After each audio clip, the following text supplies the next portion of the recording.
আমি তাফসিরের ভিতরে দেখেছি, আল্লাহু আকবার, একজন ছাত্র পড়ছে বিসমিল্লাহির রহমানির রহিম আলহামদুলিল্লাহি রাব্বিল আলামিন, সমস্ত প্রশংসা আল্লাহ, সমস্ত প্রশংসা আল্লাহ, এভাবে বলছেন। হঠাৎ করে বাবা নাদান মানুষ, বাবা বলছে আয় থাম, আমি চেয়ারম্যানের সাথে থাকি, সব প্রশংসা তুই আল্লাহ দিলি, আমার চেয়ারম্যানের সাহেবের জন্য একটু প্রশংসা দিবি? জোরে বলেন নাউজুবিল্লাহ। বলে সমস্ত প্রশংসা তুমি খালি বলছো আল্লাহর আল্লাহর আল্লাহ, তে আমার সাথে যে চেয়ারম্যানের সাথে থাকি মেম্বারের কত প্রশংসা, একবার কি ওখানে একটু বলতে হয় না যে হা হা সব কিছু প্রশংসা চেয়ারম্যানেরও আছে মেম্বারেরও আছে? বাচ্চা ছেলেটি বললেন আব্বা আপনি ভুল বলছেন। বলে কারণ?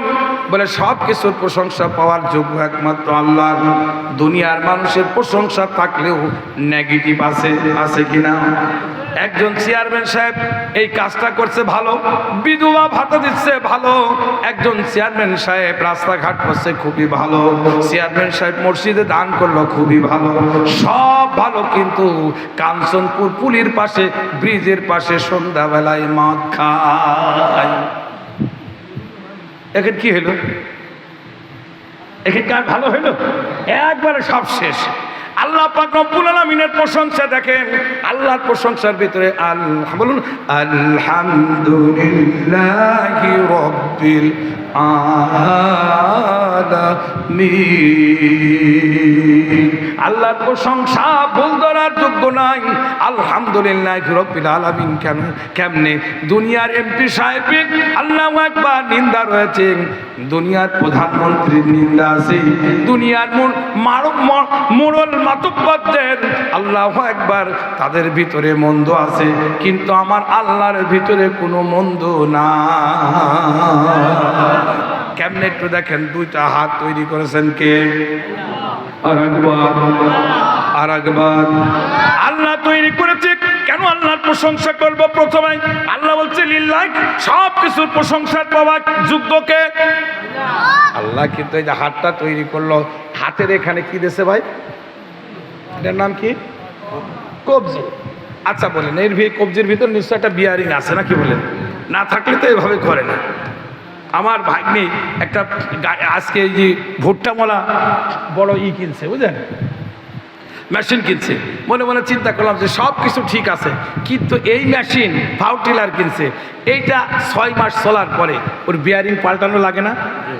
6 মাস বা 2 মাস যাওয়ার পরে দেখবেন ও কি করবে, ভট ভট ঠট ঠট খট খট এরকম আওয়াজ দেবে কি? দিলেই কি ওর বিয়ারিং পাল্টানো লাগবে। কিন্তু আমার আল্লাহ আজ নাই তো অনেক দিন ধরে আল্লাহ পাক রব্বুল আলামিন এখানে একটা বিয়ারিং দিয়েছে। এই বিয়ারিংয়ে কোনো তেল দেওয়া লাগে না, মোবিল দেওয়া লাগে না, এই বিয়ারিংয়ে তেল দিয়ে রেখেছেন কে? আলহামদুলিল্লাহি রাব্বিল আলামিন। এই জন্য আমরা আল্লাহর প্রশংসা করি। আল্লাহর প্রশংসা করলে আল্লাহ খুশি হয়ে যায়। ভাই আমার, এই আয়াতের তাফসীরের ভিতরে আছেন, তাইলে দেখেন কেমন করে আল্লাহর প্রশংসা করব না। এ বেচারাকে বেচারা ছেলেটাকে বলছে তোমার খালি এত কথাবার্তা, সকালে আমার সাথে যাবি, তোর আল্লাহর ভুল ধরে দেব। বলে কেমনে ধরো? চলে যাই। সকালবেলা রাস্তা দিয়ে যাচ্ছেন, যেতে যেতে যেতে যেতে যেতে পথের মধ্যে ধরেন বিশাল একটা মাঠ, মাঠের কাছে যাই বলছে এই থাম, ভুল এক কান ধরছি আল্লাহ। জোরে বলেন নাউজুবিল্লাহ। আর একবার আচ্ছা বলেন আল্লাহর ভুল ধরা যায়? উনি ধরছে একটা চিকন একটা লতারের সঙ্গে এত বড় তরমুজ ধরে আছে। বোঝায় একে সৃষ্টি হইল, এই চিকন লতারের সঙ্গে এত বড় তরমুজ। এ তো গাছ হিসাবে ছোট ছোট ফল দিলে সৌন্দর্য আসবে, এ সৃষ্টি খুব একটা ভালো হয় না। জোরে বলেন নাউজুবিল্লাহ। তাফসীরের ভিতরে আসছে বাবা এই কথা যখন বলেছেন, ছেলের মনটা খারাপ হয়েছে আর বলছেন আব্বা আপনার ব্যাখ্যা মনে হয় ভুল হচ্ছে। বলে থাম, আমার ব্যাখ্যা জীবনে কোনোদিন ভুল হয় নাই। কিছু দূর যাওয়ার পরে বিশাল একটা বটবহর গাছ, বটবহর গাছের কাছে যাই বলছে বেটা আর একটা ভুল ধরে দিলাম। বলে কি ভুল? বলি এত বড় একখান বট গাছ, ফল কতটুকু? ওই তরমুজের ফলটা হওয়া দরকার ছিল কি এখানে, আর তরমুজের ফলটা এখানে হলে, আর তরমুজটা এখানে হওয়া দরকার ছিল, আর এই বটবহর গাছের ফল কি তরমুজ গাছের সাথে হওয়া দরকার ছিল। এই সৃষ্টি আমার কাছে খুব একটা। ছেলেটি বলছেন, বাবা আল্লাহ পাক রব্বুল আলামিন অবশ্যই ব্যবস্থা করবে, একটু অপেক্ষা করুন। উনি চুপ করে রয়েছেন, চিন্তা গবেষণা করতে করতে বেচারাটা এমন দেখেন না, সলমনার পীর সাহেব হুজুর বলেন, জানতে জানতে অনেকে জানোয়ার হয়। জোরে বলেন ঠিক কিনা? জানতে জানতে জানোয়ার হয়, আর মানতে মানতে কি হয়? মানালা লোক হয়। ও এমন চিন্তা করছে, জানতে জানতে জানোয়ারে রূপান্তরিত হয়েছে। আল্লাহ একটু কুদরতি কায়দায় ঘুম দিয়ে দিয়েছি, বটবহর গাছের নিচে ঘুমিয়ে গেছে। আর ওই তো আল্লাহু আকবার, বটবহর গাছের ফলটা নাকের ডোগার উপরে পড়েছে। পড়ার সঙ্গে সঙ্গে হাত বাদ করে উঠছে। ওরে বাবা, কি ব্যাপার? ঘুম ভেঙে গেছে, তাকাই দেখে একটা ফল কি করতে করতে যাচ্ছে। ফলটা নিয়ে বলছে, আল্লাহু আকবার, আলহামদুলিল্লাহ, আল্লাহ তোমার ফল ধরা আমার মতো নাদান গাধার সম্ভব না। এই বিশাল গাছে যদি তরমুজের মতন এত বড় একখান ফল দিতে, তাইলে আমার নাকের ডগা ঠিক থাকতো না। যেটা বলেন ঠিক। বটবহর গাছটা দিচ্ছে মানুষের জন্য, আরামের জন্য, আয়েশের জন্য। সেখানে কাঁঠালের মতন বড় ফল দিয়ে মানুষের অ্যাক্সিডেন্ট ঘটান নাকে আজিজুল হাকিম। এই জন্য আল্লাহ কোরআন মজিদের ভিতরে বলছে, প্রশংসা কর আমার। কেমনে? আলহামদুলিল্লাহি রাব্বিল আলামিন। কয়টা শব্দ দিয়ে আমার প্রশংসা করলে আমি আল্লাহ পাক খুশি হয়ে যাব। শুধু কি তাই? আর একটু আসেন, শেষের দিকে চলে আসবো প্রায়। এরপরে কি হলো? আলহামদুলিল্লাহ, প্রশংসা কেন করব না? এই তো বিয়ারিং দিয়েছে, এটাখানে যদি বিয়ারিং না দিতেন তাহলে হাতটা কি এভাবে হতেন? তাহলে হাতটা এভাবে থাকতো। আচ্ছা বলেন, খাবার তাহলে কিভাবে খেতাম? মা খাওয়াই দিত নাকি বলেন? মাকে আরেকজন খাওয়াই দিত, বাবাকে আরেকজন খাওয়াই দিত। আপনি বিবাহ করলেন, এবার কে খাওয়াবে? বউ নাকি বলেন? আর বউর সাথে কোনো রকম যদি ঝগড়াঝাটি হয়, তাহলে কি বউ খাওয়াবে? বলেন খাওয়াবে? বউ খাওয়াবে না। আপনাদের বলতে পারি। এই জন্য আপনাদের ক্ষেত্রে বলতে চাই, আজকে তাফসিরুল কোরআন মাহফিলের ভিতরে সংক্ষিপ্ত আকারে হক আদায় করে একটি কথা বলবো। আব্বা, এই প্রশংসা পাওয়ার যোগ্য কে? এক প্লেট খাবারের ভিতরে সুন্দর করে মাখানোর পরে যদি নিজে আপনি না খেতে পারেন, আপনার দুঃখ থেকে যাবে। এই জন্য আমার আল্লাহ বলল, আমি আজিজুল হাকিম, নাই বিচারক। যেখানে যা প্রয়োজন, লাকুদ খালাকনাল ইনসানা ফি আহসানি তাকওয়িম, যেখানে যা প্রয়োজন তাই দিয়ে আমি বান্দাকে তৈরি করলাম। এত সুন্দর করে আমি তৈরি করেছি, এত সুন্দর গঠন পৃথিবীর আর কোনো কাউকে দেয় না। এত সুন্দর চেহারা কোনো কারণে দেয় নাই। গরুর চেহারা হতে পারে, কিন্তু জবাই যায়। আল্লাহু আকবার, আল্লাহু আকবার, গরুকেও এত সুন্দর চেহারা দেয় নাই। মাখলুকের কাউকে চেহারা দেয় নাই, আমাদের দিয়েছে যেখানে যা প্রয়োজন। দুইটা পাশে কান দিয়েছে, কানটা যদি বগলের ভিতরে দিত, বগলে এরকম করলে পিছন থেকে যদি বলতো, সলিম মিয়া দাঁড়াও, সলিম মিয়া, যতক্ষণ পর্যন্ত এরকম না করতাম শোনা যেত। এই জন্য আমার আল্লাহ কেমন করে বান্দাকে সৃষ্টি করেছেন। আল্লাহ পাক এমন একটি জায়গায় মেশিন, কানের মেশিন বসায় দিয়েছে।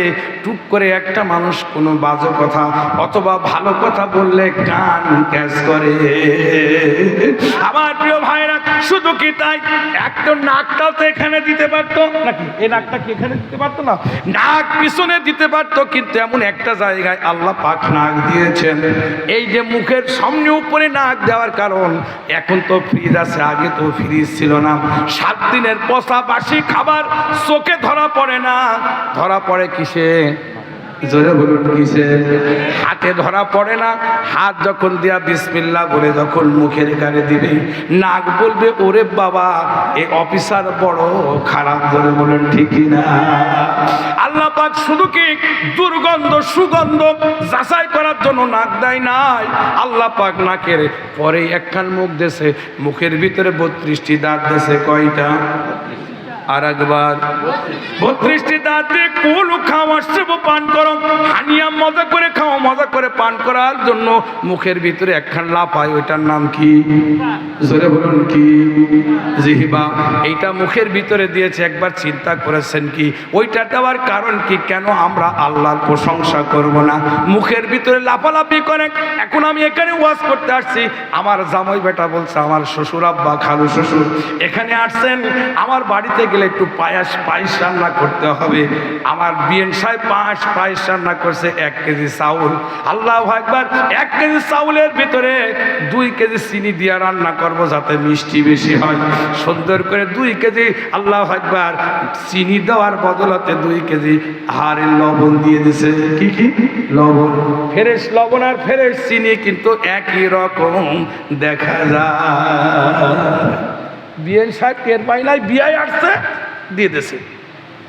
1 কেজি চাউলের ভিতরে 2 কেজি লবণ দিয়া সুন্দর করে রান্না করে দিয়েছে। বিয়ান চাকে নাই। যতক্ষণ পর্যন্ত বিয়াই সাহেব না খাবে ততক্ষণ পর্যন্ত আমরা খাবো না। খুব মহব্বতে রান্না করে দিয়েছে। এইবার সুন্দর করে প্লেটটা যখন এনে দেয়, বিআই সাহেব দেখছেন, জিহাদি হুজুর দেখছে খুব ভালো, চোখ বলছে খুব ভালো, ধরে বলেন ঠিক না? এইরকম দিল, নাকও বলছে খুবই বাসনা, খুবই তো বাসনা। আর এইবার বিসমিল্লাহ বলে হাত দিয়া মুখ বলছে তাড়াতাড়ি দাও, আর সহ্য করা যাচ্ছে না, দাও না কেন? বিসমিল্লাহ বলে যখনই মুখের ভিতরে দিবেন, দেওয়ার পরে জিহ্বার উপরে পড়ার পরে 1 সেকেন্ডও দেরি করবে না, সঙ্গে সঙ্গে রিপোর্ট দিয়ে বলবে এটা তিতি। জোরে বলে ঠিক না? এই প্রশংসা পাওয়ার যোগ্যতা কে রাখে? আলহামদুলিল্লাহি রাব্বিল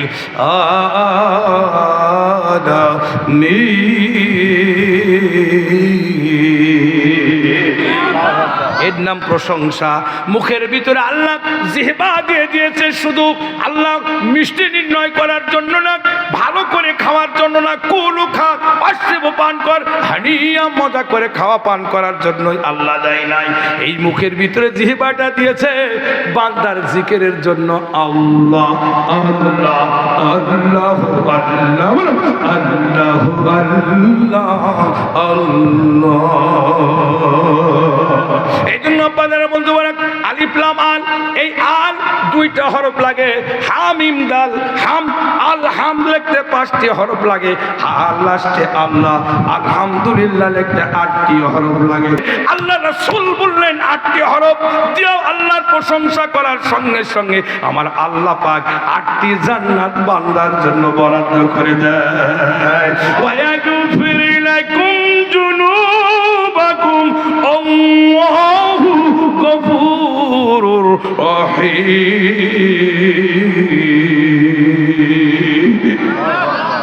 আল্লাহ বললেন আমি সুবহানাহু ওয়া তাআলা বান্দা 8টি হরফ দিয়ে আমাকে আলহামদুলিল্লাহ বললে আমি এত খুশি হয়ে যাই, আমি 8টা জান্নাত তার জন্য আমি বরাদ্দ করে দিই। এই বান্দা কখন তেলাওয়াত করে আল্লাযীনা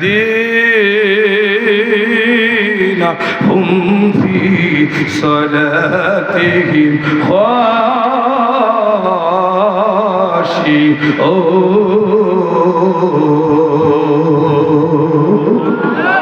আর একবার জোর লিল্লাহ তাকবীর।